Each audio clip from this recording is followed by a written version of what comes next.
우리가 그 로마서를 지금 보기 때문에 로마서를 제가 이렇게 정한 올 한 해 우리의 그 부의 목표가 신앙의 기초를 든든히 세우자. 신앙의 기초를 든든히 세우기 위해서 가장 중요한 것이 우리의 뼈대라고 할 수 있는 교리죠. 구원의 그 교리가 분명해야 흔들리지 않고 치우치지 않고 로마서를 강의하게 되는데 그렇다고 하여 로마서를 교리적으로만 생각하시면 안 되고요. 이 로마서는 실제적으로 그 로마에서 살고 있는 성도들의 현실적인 삶 속에서 이제 싸움을 이기도록 그것을 위해서 그러니까 이것은 우리의 현실의 삶 속에서 우리의 믿음을 지키며 살아가는 삶의 이야기다. 이 로마서의 말씀을 그냥 우리가 이전에 들었던 하나의 교리가 아니고 내 삶의 지금 일어나는 몸의 능력을 이렇게 로마서를 기생충과 바이러스의 공통점이 있다면요. 이 둘 다 숙주가 있어야지만 존재하는 것이 독립적으로 존재할 수 없고 무언가가 있어야 거기에 붙어서 존재하는 것이 기생충이고 기생충이라는 말 자체가 그 뜻이죠. 그리고 바이러스도 그러니까 지금 사회적 거리두기를 하는 것도 어느 숙주의 이동을 막기 위해서 더 이상 숙주가 없으면 반복적으로는 움직일 수 없으니까 그래서 거리두기를 하는 것도 그런 이유입니다. 그래서 엄밀히 말해 전 세계 모든 사람이 동시에 한 달 정도 자기 집에서만 머물러 있으면은 코로나 바이러스는 종식돼요. 그럴 수밖에 없는 것이 숙주를 통해서 이동되기 때문에 접촉이 한 달 정도 접촉이 없고 가족 간에만 그냥 그렇게 끝난다면 이 코로나 바이러스도 사실은 그런데 그래서 어느 부분을 열어놓으면은 계속해서 숙주의 이동 때문에 되고 유성충이나 바이러스 이것 때문에 지금 팬데믹이 지금 진행되는데 이 기생충이나 바이러스가 숙주를 통해서 감염되듯이 오늘 성경은 말씀하고 있는 것이 8절 10절에서 죄는 율법을 틈타 계명을 틈타 우리에게 다가온다라고 하고 있습니다. 그러니까 실제로 아담과 하와가 죄를 지었을 때의 내용을 보면요. 충분히 이 말씀이 이해가 됩니다. 어떻게 유혹을 했냐면 하나님이 참으로 너희에게 동산에 있는 모든 나무의 열매를 먹지 말라고 했느냐라고 이렇게 질문을 합니다. 그런데 창세기 2장에서 하나님께서는 말씀하시기를 선악을 알게 하는 나무의 열매는 먹지 말라. 내가 먹는 날에는 정령 죽이라라고 했습니다. 그러니까 모든 것은 다 먹되 선악을 알게 하는 나무의 열매만 먹지 말라라고 한 것이죠. 근데 마귀는 이것을 가지고 모든 것을 다 먹지 말라고 했느냐. 그러니까 하나님이 주신 계명과 율법을 이야기하면서 사실은 아주 교묘하게 그걸 빗대어서 정반대의 결론을 만들어내는 것입니다. 그래서 모든 걸 먹지 말라고 했느냐. 아니다. 하나님은 선악과만 먹지 말라고 했다.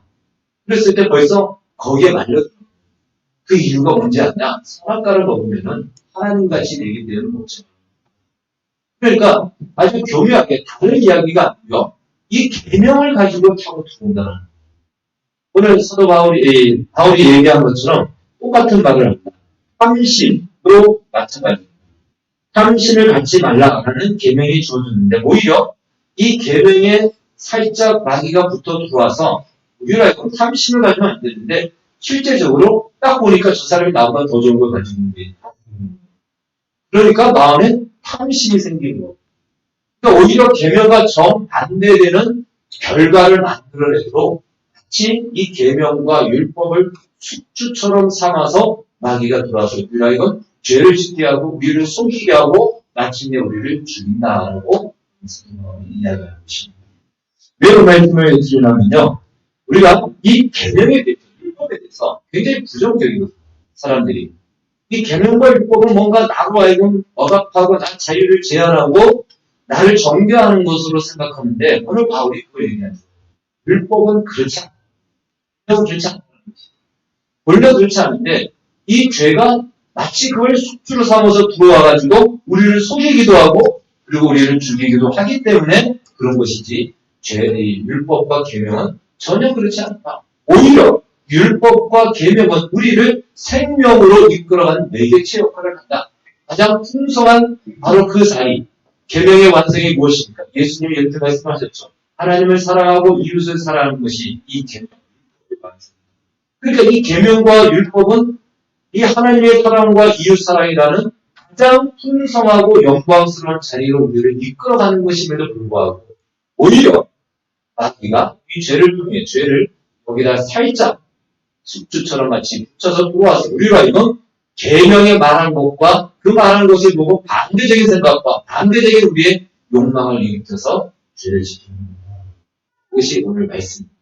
그래서 오늘 말씀을 읽다 보면은 조금은 이해가 될 것 같으면서도 이해가 안 되고 그런 부분이 있어서 제가 말씀을 생각하면서 이게 아기러스가 숙주를 타고 온 것처럼 있었다 하고 한번 이해를 들어봤습니다.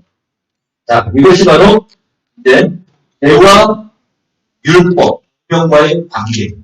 그런데 이걸 확실하게 정리하십시오.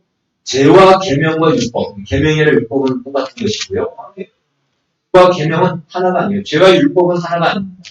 율법을 부정적으로 이야기하는 건 전혀 그렇지 않아요. 율법은 본래 우리를 풍성함에 이르게 하는 정말 하나님이 주신 놀라운 선물이고 매개체인데 그걸 숙주로 삼아서 이용하는 죄 때문에 율법과 같이 부정적으로 인식되는 것이죠. 그러니까 그런 경우가 있지 않습니까? 그냥 아기 물 버리다가 아기까지 그냥 버린다고 바로 그런 격이 됩니다. 그 때문에 율법까지도 부정적으로 바라봤을 때 율법은 시작하고 로마서 7장 우리의 읽은 말씀에서 바울은 하나님께서 예수 그리스도를 통해서 하신 일이 무엇인지를 조금 더 분명하게 우리에게 말씀해 주고 있습니다. 다른 말로 구원의 부요함과 구원의 풍성함을 우리의 삶 속에서 확인하고 또한 제대로 점검하고 누리라는 것이죠. 바울은 남편과 아내의 비유를 통해서 남편이 살아있을 때는 아내는 그 남편에 대한 의무와 책임이 있다. 남편도 아내에 대한 의무와 책임이 있다라는 것입니다. 그래서 살아있을 때는 그 책임의 약속을 다해야지 남편이 있는데 다른 여자에게 가면 그런 음녀다. 죄를 짓는 것이다라는 것입니다. 그런데 남편이 죽고 나면 그다음부터는 남편에 대한 의무와 책임이 다 끊어지기 때문에 다른 사람에게 가도 다른 사람과 결혼해도 전혀 문제가 없고 죄가 아니다라는 것입니다. 그러니까 다른 남자, 다른 여자와 만약에 재혼을 하고 결혼을 한다 할때 중요한 것은 현재의 남편과 아내가 죽었느냐, 있느냐, 없느냐가 굉장히 중요한 것이다. 그것이 여전히 존재하는데 불구하고 다른 사람한테 가면 그건 불법이고 죄라는 것입니다. 그런데 똑같다 할지라도 이 남편과 아내가 없는 상태라면 그거는 괜찮다는 것이죠. 그래서 그렇게 이야기하는 것은요, 바로 죄와 우리의 관계를 이야기합니다. 우리는 원래 죄를 짓물을 죄의 몸이었기 때문에 죄의 몸이었던 우리는 이 죄와 사실은 결혼 관계에 있습니다. 그렇기 때문에 죄와 결혼한 관계 속에 있기 때문에 만약에 이 상태에서 다른 데로 갈 수가 없다는 거예요. 그건 불법이라는 것입니다. 그래서 여전히 우리는 죄의 노릇, 죄의 좋은 노릇 할 수밖에 없고 평생 죄의 노예로 살 수밖에 없는 것이 운명이었다는 것입니다. 이것이 끝나려면 어떻게 되죠? 둘 중에 하나가 죽어야 된다는 것입니다. 누가 죽었습니까? 죄의 몸이었던 우리가 예수 그리스도께 죽고 그래서 끝나버렸어요. 더 이상 죄와의 관계는 더 이상 결혼 관계가 아니고 이제 끝나버린 관계가 된 겁니다. 그럼 폭군도 한 나라의 폭군도 백성이 좀 있어야 막 폭군 노릇을 할 거 아니에요. 아무도 없는데 혼자서 폭군 노릇합니까? 못하죠. 죄도 마찬가지로 죄인이 있어야 죄가 권세를 부리고 큰 소리 치는데 죄인이 다 죽어버린대요. 죄가 더 이상 힘을 쓸 대상이 있을까요? 없을까요? 없다는 것입니다. 그러니까 죄인이었던 죄의 몸이었던 우리도 이제는 죽었기 때문에 더 이상 이전에 우리의 남편과도 같았던 그 죄와의 관계 속에서의 어떤 책임과 의무가 이제는 사라졌다는 것입니다. 그러니까 이제는 우리는 자유롭게 이 죄와 결별하고 새로운 우리의 신랑이신 예수 그리스도께 나아갈 수 있고 그것은 합당한 것이고 합리적인 것이고 합법적이다 라고 성경은 말해주고 있습니다. 왜 이것을 말해주냐면 이것이 우리의 정체성이고 이것이 우리의 이해로 가지고 있어야 된다는 것입니다. 누구인가? 성도는 누구인가? 우리는 지금 죄와 어떤 관계 속에 있는가? 나는 여전히 지금도 죄를 짓기 때문에 옛날의 죄인하고 똑같이 생각한다는 거예요. 그렇지 않다는 것입니다. 그걸 오늘 로마서에서 말씀해 주고 있는 것입니다. 자, 그렇다면 우리를 죄인으로 만든 그 죄의 본질은 무엇인가? 그것을 다시 한번 우리가 좀 확인할 필요가 있습니다. 표면적으로는 아담이 지은 데는 선악과를 따먹지 말라고 했는데 그걸 따먹은 불순종입니다. 표면적으로는 그겁니다. 그럼 불순종이 단순히 죄일까요? 표면적인 행위의 죄죠. 그러나 그 죄의 본질은 무엇일까요? 그 죄의 본질은요, 하나님을 아담이 사는 그 에덴에서 오라입니다. 쫓아내는 본인이 쫓겨났죠. 즉 죄란 무엇이냐? 하나님을 나의 인생에서 몰아내어 하나님의 부재 상태를 만드는 것. 하나님이 온 땅의 통치자시고 하나님께서 온 땅의 주관자이심에도 불구하고 하나님이 없는 세상을 만드는 것. 그것이 죄의 본질. 그리고 하나님이 없는 부재 상태의 세상. 그것이 바로 죄로 말미암아 결과되어진 오늘날의 이 세상의 본질. 오늘날 세상이 왜 이망입니까? 라고 사람들이 이야기할 때가 있죠. 그것은 무엇이냐면 하나님을 몰아내고 인간이 멋지게 한번 살아보겠다고 한 그 세상의 결과가 바로 이 모양의 세상이죠. 하나님을 나의 인생과 이 세상에서 몰아내버립니다. 하나님 더 이상 여기 있지 마세요. 저기 가세요. 그것이 바로 아담이 죄를 지은 죄의 본질입니다. 그러니까 이것은요, 오늘 우리에게도 하나님이 여전히 우리에게 있지만 불구하고 내가 하나님을 몰아내는 나의 인생에서 몰아낸다면 법적으로는 사실은 하나님과의 관계가 우리가 떨어지지는 않습니다. 그러나 우리는 하나님이 없는 부재 상태의 그 인생을 경험할 수밖에 없다는 것입니다. 그것이 죄의 본질이고 핵심이라는 것이죠. 우리 인생에 피곤한 것도 자세히 한번 돌아보십시오. 자세히 한번 나의 인생을 돌아보십시오. 내 인생에서 하나님을 몰아내지 않는다. 그러니까 하나님을 몰아내는 대신에 그 자리에 누가 앉죠? 하나님이 되는 거예요. 내가 선택하는 겁니다.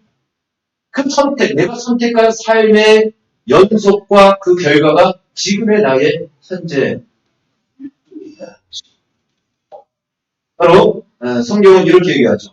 선악과를 따먹었을 때에 선과 악을 알게 하는 나무다. 이 말은 무슨 말이냐면 선악과를 따먹었을 때 하나님이 뭐라 그러냐면 저들이 우리 중에 하나와 같이 되었다라고. 하나님이 우리라고 했을 때 누구를 말할까요? 삼위일체를 얘기하는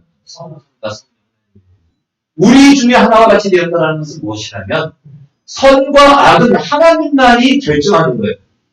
하나님이 선이라 그러면 그게 선이고 하나님이 악이라고 그게 악인데 불구하고 이제 선악과를 따먹음으로 말미암아 인간이 하나님처럼 내가 선과 악을 기준하겠다는 것이죠. 내가 기준이라는 거예요. 내 마음대로 이것이 악이고 이것이 선이고 이것이 성공이고 이것이 실패고 내가 정하겠다는 것이죠. 자기의 기준으로 살아가는 것. 그것을 성경은 각각 자기 소견에 옳은 대로 살았다라고 이렇게 얘기합니다. 그것이 바로 죄의 모습이고 또 하나님이 부재한 세상의 현실이라는 것입니다. 자, 그렇다면 이제 이 죄의 문제가 해결이 되었죠.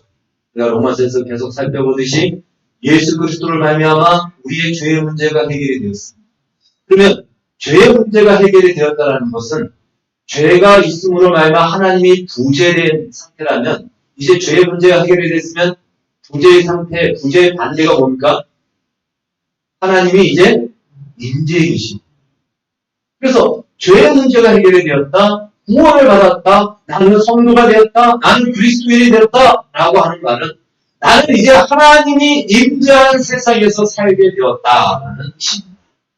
하나님이 없는 세상에서 살 때와 하나님이 있는 상태에서의 살 때는 분명한 차이가 있는 것입니다.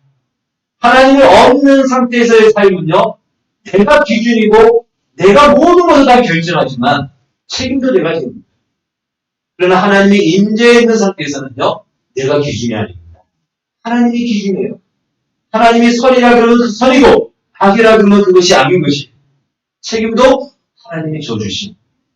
그것이 하나님이 임재한 세상에서 살아가는 것이다. 이것을 마태복음에서는 하나님이 임재해 계신다라는 그 의미가 무엇일까요? 하나님이 이제 우리와 함께 계신다. 만주예요. 예수님을 보내심으로 말미암아 하나님은 이제 이 죄의 문제를 해결하고 우리에게 구원을 주신다라는 그 분명한 표현을 나타내십니다. 그래서 이제 내가 너희와 영원토록 함께 할 것이다. 오늘 성령에 대해서도 말하죠. 내가 가면 성령 또 다른 보혜사를 너에게 보내줄 텐데 그는 영원토록 너희와 속에 계실 것이다. 하나님의 하나님의 임재에 있는 세상에서 사는 삶, 바로 우리가 구원받았다라고 하는 우리의 구원의 현실이지. 그러면 하나님의 부재한 세상과 임재한 세상의 차이는 무엇일까요? 앞서 말한 대로 하나님의 부재한 세상에서는 내가 기준이 되는 겁니다. 내 마음대로 사는 것입니다. 내가 목표를 정한 인생을 내가 좋으면 그만이, 내가 좋으면 그것이 선이고, 내가 좋으면 그것이 전부인 것이. 수준은 상관없습니다. 다 각자 나누에 기준이 없죠. 자기가 이 정도가 최고라면 그게 최고인 거예요. 그것이 하나님이 부재한 세상에서의 바로 인생을 사는 것입니다. 이걸 만약에 운동 경기로 얘기한다면, 축구를 한다면, 축구 규격에 맞는 코트와 축구장에 이 선이 있죠. 그런데 원래 축구 경기를 할 때 그 선이 있어서 그 규격에 맞게끔, 그리고 그 안에서 경기를 해야지만 인정이 되는 것이. 그리고 그 안에도 여러 가지 규칙이 있습니다. 그런데 하나님이 부재한 상태에서의 이 축구 경기를 한다는 것은 무엇이냐면 선도 없고 라인도 없습니다. 자기 마음대로 아무 데서나 막 공을 차는 거예요. 그거는 한마디로 경기로 인정해 줄 수 없는 것이죠. 단 1초도 그거는 경기로 인정할 수 없고 경기로 있는 것이 아닙니다. 다른 말로 열심히 평생 동안 살았는데 불구하고 그 사람의 인생은 단 1초도 인정되어지는 인생이 하나도 없다는 것이에요. 왜? 자기가 기준인 거예요. 정해놓은 선도 자기가 정하고 시간도 자기가 정하고 자기 마음대로 가요. 다 파울이고 다 반칙. 그거는 그냥 아웃인 것이죠. 아무것도 아닌 거예요. 혼자서 그냥 몸부림치고 쇼하다가 끝난 것이죠. 이것이 바로 하나님이 부재한 상태에서의 인생이라는 것입니다. 여러분, 지금 하나님이 없는 사람들의 삶은 바로 이러한 인생입니다. 열심히 사는 것 같지만 그 인생이 그냥 그렇게 몸부림치다가 아무것도 남는 것 없이 끝나는 것이라는 거예요. 죄와 같이 그냥 끝나버리는 것이 바로 하나님이 부재한 세상에서의 모습입니다. 그러면 하나님이 임재하시는 인생, 그 구원받은 우리의 인생은 어떤 삶일까? 그것도 역시 우리가 축구를 얘기하면 그것은요, 이제 정식으로 축구 경기 규격에 맞는 라인을 만들고 규칙을 만들고 심판이 서 있고 그래서 그 안에서 유니폼을 입고 그 안에서 경기를 뛰는 것과 같습니다. 하나님이 임재해 계신다는 것은 이제 경기장 밖에서가 아니고 경기장 안에서 우리 모두가 선수로 그 경기 플레이를 뛰는 것과 같다는 거예요. 경기를 하기 위해서 뭐가 필요하죠? 규칙이 필요합니다. 그걸 걸어버리면 반칙이 되는 거예요. 그 반칙에도 경기에 따라서 옐로우 카드가 있고 레드 카드가 있고 경고가 있고 막 그렇죠. 네. 그래서 그런 규칙과 어떤 룰을 가지고 경기를 뛰게 하는 것, 이것이 바로 하나님이 임재한 세상에서 우리가 살아가는 인생입니다. 그러면 여기서의 삶은 실제적인 멋진 플레이를 만들어낼 수 있는 많은 사람의 관중들이 열광하고 박수를 보내고 쳐다보고 주목하는 경기를 뛰는 것이 진짜 실제적인 경기를 뛰는 것이 바로 구원받은 우리의 인생, 하나님이 임재한 우리의 인생은 이제부터 엄밀히 얘기한다면 우리의 인생의 진짜 카운트다운이 시작됩니다. 아까 말씀드린 하나님의 부재한 상태에서의 그 사람은요, 아무리 쇼를 부리고 아무리 공을 가지고 놀아도 하나도 인정이 되지 않아요. 그러나 경기 시간이 주어졌습니다. 전반은 45분, 후반은 45분이 주어졌는데 그 시간 안에서 뛰는 것은 다 경기 기록으로 남게 됩니다. 우리 인생은 이제부터 쓸모없고 남지 않는 죄와 같은 인생이 아니고 이제 우리는 여기서 이 룰과 규칙을 따라서 경기를 하는 것과 같다는 거예요. 우리가 예수를 믿고 하나님을 믿으면 우리 안에 무엇이 들어가나요? 계명이 들어오죠. 율법이 들어오죠. 이것은 마치 경기를 뜰 때 규칙과도 같은 것입니다. 아, 왜 그런 규칙이 있습니까? 난 규칙이 필요 없습니다. 그렇게 하면 경기를 못 뛰는 거예요. 그 경기의 규칙을 따라서 뛰어야 되는 것이죠. 마찬가지로 하나님의 말씀과 계명은 우리의 자유를 억압하고 제한하려고 하는 것이 아니고 마치 규칙과도 같은 거예요. 이 규칙 안에서 경기를 해야 멋진 플레이를 나옵니다. 축구하다가 갑자기 난 발이 좀 부족하고 손으로 공을 잡아가지고 골대에다 던지면 골이 들어간다고 인정이 됩니까? 안 되는 거죠. 반칙이죠. 난 손으로 던져야지 잘 되는데 그래도 안 되는 것이죠. 그러니까 그 어렵고 힘든 제한 속에서 규칙과 룰 속에서 멋진 경기가 나오는 거예요. 그럴 때 사람들은 환호하게 되는 것이죠. 또 우리가 믿음으로 살아가면서 힘들고 어려운 이 세상에서 하나님의 말씀을 따라서 이 규칙을 따라서 살아갈 때 비로소 진정한 멋진 플레이가 나오고 사람들은 감동을 할 것이며 그것에 주목을 할 것입니다. 그런 규칙과 제한 없이 손으로 해도 되고 발로 해도 되고 아무로도 다 해도 되고 물어도 되고 꼬집어도 되고 다 해도 된다. 그러니까 싸움이죠. 거기서 멋진 플레이를 기대할 수도 없고 또 아무도 그것을 바라지도 않고 우리의 믿음의 현실이 왜 어렵고 힘든가? 우리의 삶의 자리가 왜 이런 제한이 있냐? 만약 우리에게 모든 것이 다 갖추어졌다면 갖추어진 상태에서 우리가 믿음을 따라 산다면 뭐라 그럴까요? 아니 있습니다. 그래 너는 다 갖췄으니까 그렇게 살지. 나도 그럼 나도 너 정도로 그렇게 다 있으면 나도 그렇게 살겠다. 사람들. 그러나 경계장의 규칙에 있듯이 우리에게도 하나님의 말씀을 우리의 현실이 다 채워지지 않아. 그런데도 믿음으로 살아요. 그러다 보니까 사람들이 야, 저 정도라면 어떻게 저렇게 사냐? 원망하고 나 같으면 그냥 끝내버릴 텐데 그러죠.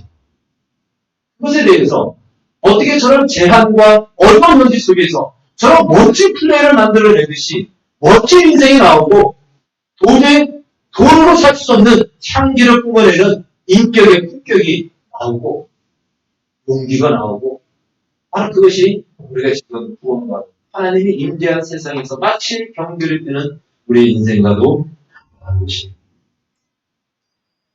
물론 우리는 경기를 하다 보면요 반칙을 합니다. 그렇죠? 어느 누구든지 보이든 아니면 의도하지 않던 반칙을 합니다. 말로 우리가 경기를 하다가 인생을 하다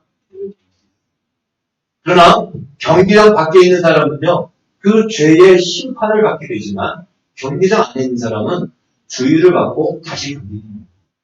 그게 퇴장을 당해도 한 경기에 걸려서 다시 다른 경기에 다르다는 거예요. 여러분 예수를 믿는 우리가 죄를 지을 수 있어요. 넘어질 수 있습니다. 그러나 그 죄 때문에 우리는 심판을 받지 않는다는 거예요. 잠시 경고를 받을 수도 있습니다. 그러나 우리는 여전히 선수입니다. 우리는 여전히 경기장 안에서 뛰어야 될 선수라는 것이 그것이 허락되어지고 있는 것이 바로 하나님이 임재한 세상에서 선수로 이 세상을 살아가는 구원받은 성도의 모습이라는 것입니다. 근데 반칙은 보통 왜 하죠? 반칙을 왜 할까요? 실력이 부족할 때 반칙으로 상대를 막는 거예요. 실력이 부족할 때 상대를 밀어내고 공격하는 거죠. 실력이 부족해서 그래요. 실력이 좋으면 반칙하지 않고도 공을 빼앗고 공격할 수 있습니다. 마찬가지로 우리가 믿음으로 사는 실력이 부족하다 보니까 때때로 넘어지고 죄를 짓기도 합니다. 그러나 계속해서 경기를 오랫동안 하다 보면은 이제 실력이 좋아지죠. 그러나 반칙하지 않고도 멋진 플레이를 하고 공도 나가내고 많은 경험이 쌓이면은 이 사람이 지금 어느 쪽으로 공격할 것인지도 잘 알고 나가내듯이 우리도 믿음으로 우리의 삶을 살아내다 보면 시간이 지나면 죄도 짓지 않게 하게 되고 안 할 수는 없겠지만 반칙도 점점 그런데 그렇게 살지 않고 여전히 믿음으로 사는 것을 포기한 채 여전히 경기장 밖에 있는 인생처럼 살다 보면 우리는 우리 시간이 지나도 여전히 반칙을 하고 반칙의 인생을 살 수 있습니다. 그래서 오늘 성경은 그렇게 얘기합니다. 이제 하나님이 임재한 세상에서 사는 너희들은 마치 경기를 하는 선수와도 같다. 이 경기에는 룰이 있고 규칙이 있듯이 그러니까 믿음으로 살기 위해서는 하나님의 말씀이라는 규칙이 있고 이 규칙에 따라서 죄를 멀리하고 말씀을 따라 순종하며 살다 보면 시간이 지나면 우리의 실력이 향상되어져서 멋진 플레이를 만들어내듯이 멋진 인생. 바로 너희의 인생은 그렇게 위대한 인생이지 쓸모없는 인생이 하나도 없다는 것을 우리에게 보여주고 있습니다. 그래서 오늘 4절 말씀, 자 4절하고 우리 한번 같이 구원받은 우리의 결론이 어떤 방향과 목적에 대해서 말하고 있습니다. 자 우리 4절 말씀 한번, 그 다음에 6절 말씀 같이 시작. 그러므로 내 형제들아 너희도 그리스도의 말미암아 그리하여 죽음을 당하였으니 이는 하느님 곧 죽은 자 가운데서 살아나신 이에게 와서 우리가 하나님을 위하여 열매를 맺게 하려 함이라. 6절 이제 우리가 오늘의 전 것에 대하여 죽었으므로 율법이 이런 우리가 영에 쓰는 것으로 숨길 것이요 율법 주문에 묵은 것으로 아니하니. 이제 우리는요 하나님의 열매, 하나님을 위한 열매를 맺는 자리로까지 우리는 그걸 갖고 있다는 것이죠. 이것이 하나님이 정하신 목표인 것입니다. 우리 이전의 인생은 기껏 해봐야 우리 자신을 위한 열매를 맺는 것이 전부였습니다. 그런데 이제는 우리의 실력을 키우시면 바로 이것이 하나님을 위한 열매, 하나님을 섬기는, 육으로 섬기는 것이 아니라 영으로 섬기는 그 자리까지 우리가 그 실력에 이르게 된다라고 말씀하고 있는 것입니다. 자, 이제 그러한 사람, 실력이 좋은 사람, 우리는 월드 클래스 혹은 월드 스타. 우리 모두 신앙의 월드 클래스, 월드 스타. 그래서 우리는 경기장 안에서 우리의 삶은 될 것입니다. 우리가 지금 가만히 있다면 지금 상대가 공 차고 지금 막 보는데 내가 가만히 골을 먹는 겁니다. 아니면 내가 지금 골대 앞에서 차면은 골이 들어갈 수 있는 그 상황인데 불구하고 그냥 멀뚱히 공을 보고 가만히 있는 것보다 그러지 말라는 거예요. 이 시간은 이제 너에게 시작된 카운트다운 그 시간은 시간이 지나가면 사라지는 것이다. 그 시간 안에 믿음으로 사는 삶의 흔적들을 계속해서 남기고 쌓아놓던 우리는 그것이 채워지게 되고 그것이 모아져서 멋진 신앙의 플레이, 멋진 신앙의 모습을 나타낼 것이다. 뿐만 아니라 하나님이 부재했던 인생에서는 자기가 홀로 책임을 져야 되지만 이제는 하나님이 임재해 계시는 우리의 인생은요. 더 이상 우리 홀로가 아닌 하나님이 우리와 함께 계십니다. 그것을 로마서 8장 26절은 이렇게 말씀하고 있습니다. 같이 읽겠습니다. 이와 같이 성령도 우리의 연약함을 도우시나니 우리는 마땅히 기도할 바를 알지 못하나 오직 성령의 말을 쓰는 탄식으로 우리를 위하여 친히 하나님 손은 탄식으로 우리를 위해서 간구하시고 우리의 필요를 따라서 충고하시고 기도해 주시는 성령이 우리 안에 계십니다. 그 말은 정말로 이제 언제 어디서나 하나님이 우리와 함께 계시다. 우리는 그 안에서 하나님의 자녀로 살고 하나님은 우리의 아버지가 되어주시고 우리는 그의 백성으로 사는 그것이 우리의 자랑이고 우리의 영광이라는 것을 보여주고 그렇게 사는 것이야말로 멋진 플레이를 펼치는 인생을. 그래서 이제 이러한 인생을 살기에 로마서 12장 1절에서는 말하기를 내가 하나님의 모든 자비의 신으로 너희에게 권하노니 너희 몸을 거룩한 산채상으로. 말은 무슨 말이냐면 너희가 살아가는 삶의 모든 순간이 이제는 하나님 앞에 드려지는 제물이 되는 모든 삶의 요소. 하나도 버릴 것이 없다라는 것. 쓸모없는 것이 없다라는 것. 근데 그 시간, 그 소중한 그 시간을 왜 쓸모없게 허비하느냐. 하나님 앞에 드릴 수 있는 열매들이 인생의 기회가 주어졌다. 우리의 삶이란 그래서 위대하고 것이다. 물론 그렇게 살기에는 우리가 살지 않다 보니까 쓰기도 하고 익숙하지 않아서 어려울 수 있습니다. 그럼에도 불구하고 계속 하다 보면은 아침에 우리는 모르는 사이에 저는 문과 체질입니다. 근데 그것도 모르고 중학교를 고등학교 얼마나 힘들었는지 모릅니다. 저는 친구가 공업고등학교에서는 제품을 만들어야 돼요. 이런 거 이제 했는데 단위가 미크로 단위예요. 1000분의 1 단위로 그걸 구별을 저는 아무래도 그렇게 안 나. 다른 애가 실수를 벌이고 난 그걸 갖다 냈어. 그게 내가 잘하는 것보다 더 잘하는 거야. 저는 문과 체질이에요. 아주 문과 체질이란 걸. 근데 이제 군대를 갔는데 항공부대를 갔어요. 항공부대는 전자와 기계가 5개. 그걸 보는 순간 난 완전히 완전히 생각이다. 기계도 어려운데 제가 기계과를 나왔는데 기계도 어려운데 전자까지 다 이게 담겨져 있으니까 얼마나 그냥 깜깜한지 처음에 어떻게 그래. 그런데 그래서 10년을 합니다. 건강보다 10년 동안 군대 생활을 하면서 그걸 하다 보니까 그냥 통째로 외워버리고 항공기에 그 회로를 외워버리게 되고 그 모든 원리에 그냥 외워버리게 되고 오래 하다 보면은 우리가 신앙으로 살기를 포기하지 않고 노력하고 그 치열한 싸움을 포기하지 않고 그냥 계속해서 도전하는 우리도 모르는 사이에 우리의 신앙의 아우라가 우리의 품격이나 우리의 말 한마디 행동 하나가 나도 모르는 사이에 저 사람을 어떤 사람의 편성을 자아내는 인생이 된다는 것입니다. 그래서 우리는 그 싸움, 그 삶을 살아야 된다는 것이죠. 그런데 우리는 어떤 인생을 살았을까요? 에베소서 4장 17, 19절에서는 이렇게 얘기를 합니다. 근데요, 저 말씀을 정리하면 우리의 본래의 인생은 바로 이런 인생이었어요. 첫 번째, 마음의 허망한 것으로 행하는 인생이었어요. 허망한 것을 쫓아가는 인생이었더라는 거예요. 정말 좋은 말로 뭐라고 그러죠? 무지개를 쫓아가는. 자, 두 번째는 총명이 어두워져 있습니다. 그래서 어디로 가야 될지, 무엇이 옳고 그른지도 모른 채 욕심을 따라가는 것입니다. 세 번째, 그래서 모든 더러운 것을 자기 욕심을 따라 행하는 인생을 살았습니다. 네 번째, 그것은 결국 방탕한 인생. 방탕이라는 말은 다른 것이 아니고 허비란 쓸모없는 것을 다 허비하는 것이 방탕입니다. 방탕한 인생을 사는 것이 본래 우리의 삶이었다는 것입니다. 하나님이 부재한 상태에서 사는 삶은 이렇게 살 수밖에 없죠. 지금도 세상 사람은 열심히 살아간다 하지만 결국은 이 인생입니다. 이 결론입니다.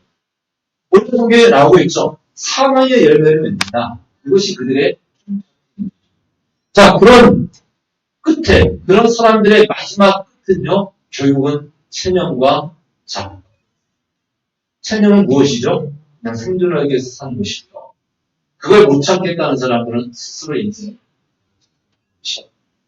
그러나 이제 여기서 구원받고 경계장 안에 들어온 우리의 인생은 그렇죠. 우리의 삶은요. 멋진 플레이를 만들기 위해서 지금 단련되어지고 준비되어지는 소중한 그 시간이고 순간이라는 거죠.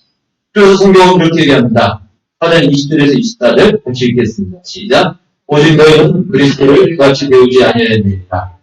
진리가 예수 안에 있는 것 같이 너희가 참으로 그에게서 듣고 또한 그 안에서 가르침을 받았을진데 너희는 유혹의 욕심을 따라 서원정한 모습을 따르는 옛사람을 모습으로 오직 너희의 심령이 새롭게 되어 하나님을 따라 의와 진리의 거룩함으로 취급을 받아야 우리가 어떤 복과 약속을 갖고 있습니까? 우리가 어디로 인정을 받습니까? 바로 하나님을 따라 의와 진리의 거룩함으로 지으심을 받은 세 사람의 완성된 그 영광의 자리로 우리는 우리의 경기의 결과는 바로 여기에 도달하는 것입니다. 그것이 지금 구원받은 성도들의 현실의 삶이요 지금의 삶이라는 것입니다. 그래서 이제 이렇게 어떻게 사는 것이 바로 이런 삶이냐 그걸 4장 25절에서는 그렇죠.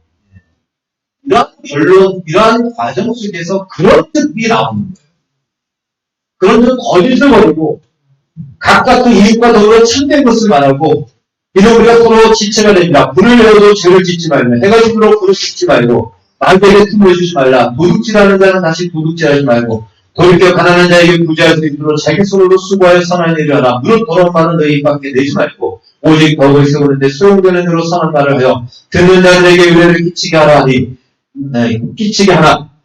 남의 하나님의 성령을 근심하게 하지 말라. 그 안에서 너희가 구원의 날까지 인치심을 받아들이라. 너희는 모든 악독과 노함과 분냄과 떠드는 것과 비방하는 것을 모든 악의와 함께 버리고 서로 친절하게 하며 불쌍히 여기며 서로 용서하기를 하나님의 그리스도 안에서 너희를 용서하라.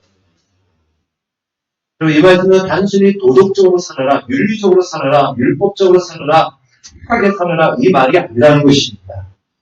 또 이렇게 사는 것이 옳다, 그러다 그것도 아닌 것입니다.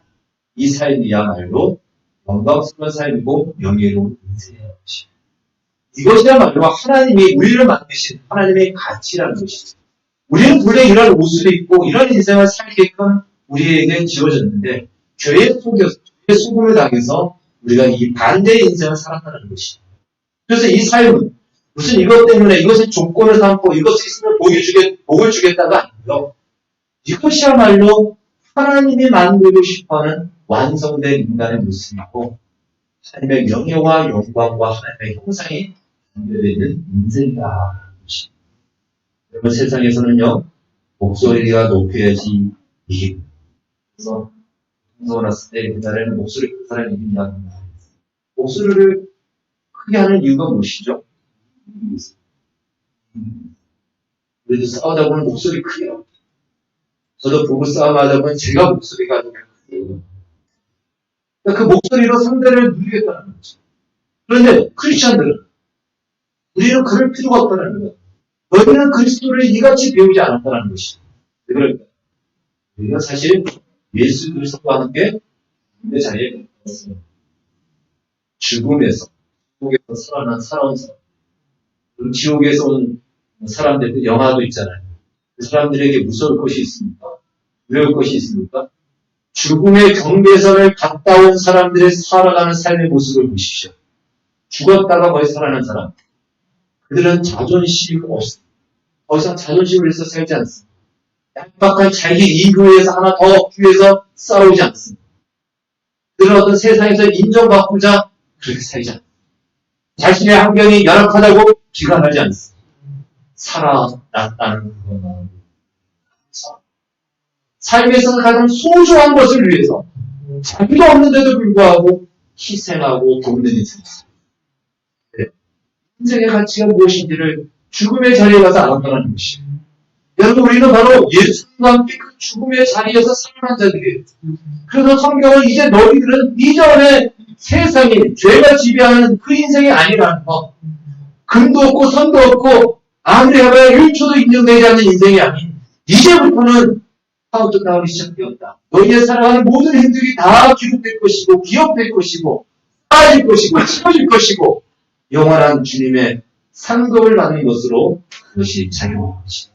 그 소중한 인생 낭비하지 말고 이렇게 사는 것이 바로 에베소서 25절에서 말씀입니다. 우리는 바로 그 자리까지 그렇기 때문에 우리에게 주어진 현실의 삶을 회피하지 원래 날 때 영혼이 나듯이 어려울 때 위대함이 드러나듯이 좋은 환경에서는요 아무리 좋아봐야 위대함이 드러나지 않습니다. 어려워야 마찬가지로 하나님이 우리의 현실을 한숨기하고 눈물 나는 현실로 허락하시는 이유가 이 불비하고 약한 현실 속에서 믿음으로 살아갈 때에 그 가운데서도 믿음으로 살 수 있다는 것을 보여주고 나타낼 때에 그 위대함을 드러내게 됐습니다. 멋진 플레이가 나온다는 것이 세상에 만들어낼 수 없는 향기가 퍼진다는 것이 그 열매를 맺는다는 것이 그렇게 살다 보면 하나님이 우리의 인생 속에서 만들어내는 것이 얼마나 놀라운 것이고 굉장한 것이고 어떤 것들을 만들어내는지를 주십시오.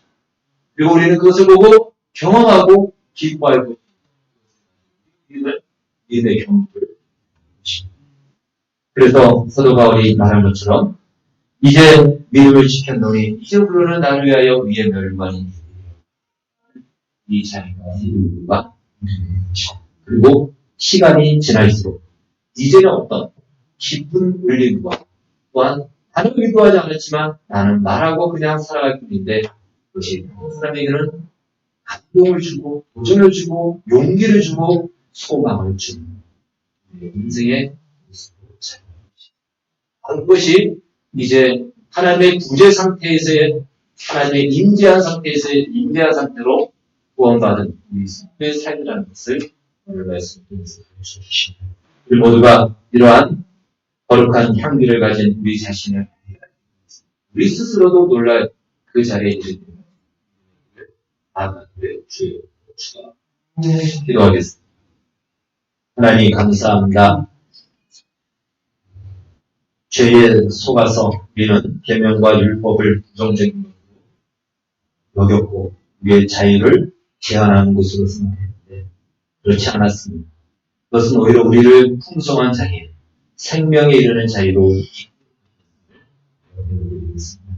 이제 우리는 구원받은 하나님의 백성이요 자녀로 인생과 한 시간도 그냥 하는 것이 아닙니다.